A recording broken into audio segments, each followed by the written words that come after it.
When I woke up every morning and lied on the hotel bed, I was thinking, which city is this? Where am I? Where should I go today? Have you ever thought about it? Why are you here? It has been a long way, and it still will be.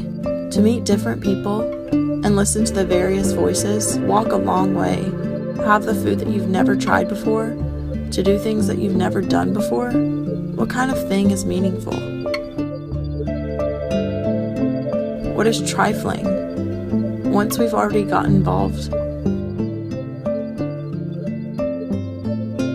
No matter if it is real or virtual, it is uniquely significant for us. Relax. Stay with me.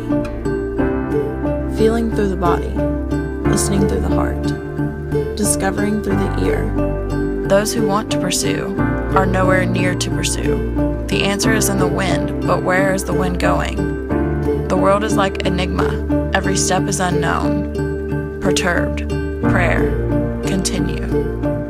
Because people also in this wind lost the answer. They'll meet again. Why are we here? Everything is meaningful as long as we are on our way. I am Lacey Rogers. Stay with you on the way.